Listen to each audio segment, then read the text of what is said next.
dans Chers grands-parents, paru aux éditions Albin Michel le 22 février 2023 et que Télé Loisirs a pu lire, Jacques Weber revient sur le climat de violence qui régnait dans son foyer.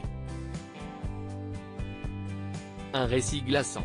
Jacques Weber fait l'actualité. Mais cette fois, ce n'est pas depuis les planches ou le petit écran que le comédien et metteur en scène fait entendre sa voix. Dans une autobiographie saisissante, On ne dit jamais assez aux gens qu'on les aime, paru aux éditions de l'Observatoire le 8 mars 2023, l'homme de théâtre revenait sur les drames qui ont jalonné sa vie, de l'agression sexuelle dont il a été victime de la part d'un curé, à l'alcoolisme qu'il a envoyé en cure de désintoxication, en passant par le décès de son frère d'un cancer. Et le compagnon de Christine Weber avait visiblement envie de se livrer, puisque l'on retrouve également ses confidences dans Chers grands-parents, dans lequel Nathalie Lévy compile les témoignages de personnalités, comme Michel Drucker ou Julie Gaillet, évoquant leurs aïeux.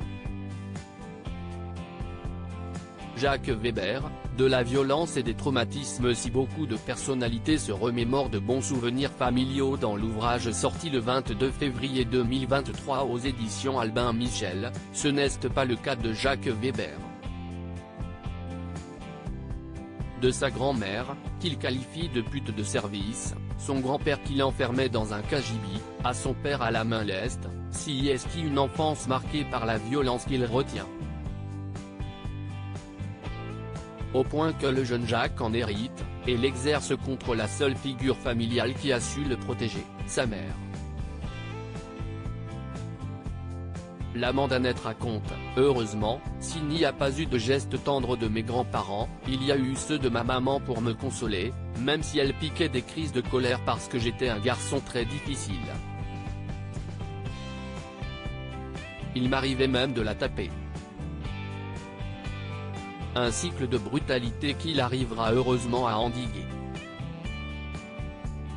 Mon père dégrafait sa ceinture pour me rouer de coups car enfance et violence ne font pas bon ménage et ça, Jacques Weber le sait.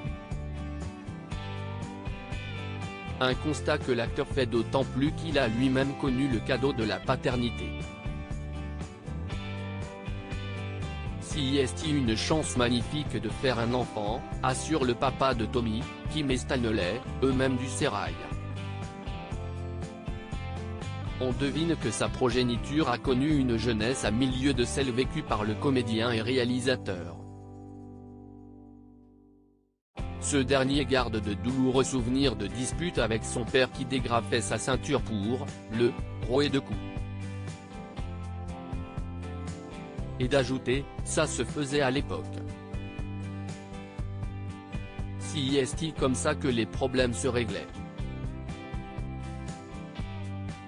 Une époque heureusement révolue, même si la maltraitance infantile existe toujours. À lire aussi Ma tête d'enfant entre ses cuisses en sueur, les confidences glaçantes de Jacques Weber, victime d'abus par un religieux.